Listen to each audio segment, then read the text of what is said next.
বেআইনি নির্মাণের বিরুদ্ধে মুখ্যমন্ত্রী কড়া নির্দেশের পরই হাওড়ায় গ্রেফতার এক প্রমোটার।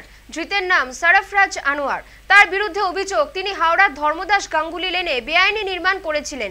আর এই ঘটনার জেরেই তার বিরুদ্ধে শিবপুর থানায় অভিযোগ দায়ের করে হাওড়া পুরসভা।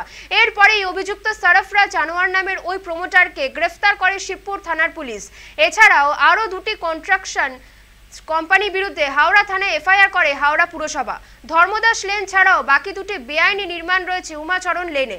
অর্থাৎ হাওড়া পুরসভার তরফে মোট 3টি বেআইনি নির্মাণের বিরুদ্ধে এফআইআর দায়ের করা হয়।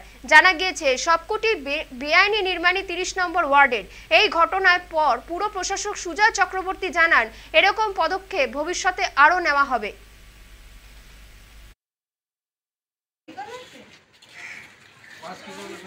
দেখুন, আমাদের কিছুদিন আগে মাননীয় মুখ্যমন্ত্রী আমাদের বলেছেন যে বেআইনি নির্মাণ নিয়ে আমাদের প্রত্যেকটা আরবান এরিয়াতে যারা কর্পোরেশন আছে, মিউনিসিপ্যালিটি আছে, আমাদের আরও কঠোর হওয়ার জন্য। তো আমরা অলরেডি ডেমলিশন করছিলাম, কিন্তু আমরা এবারে যেটা করেছি প্রথমবার সেটা হলো আমরা গতকাল আমাদের এখানে 30 নম্বর ওয়ার্ডে একটি বেআইনি নির্মাণের যিনি ডেভেলপার তাকে কিন্তু পুলিশ অ্যারেস্ট করেছে।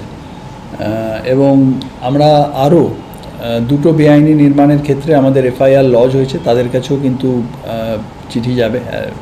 তো আমরা এখন এই নির্মাণ নিয়ে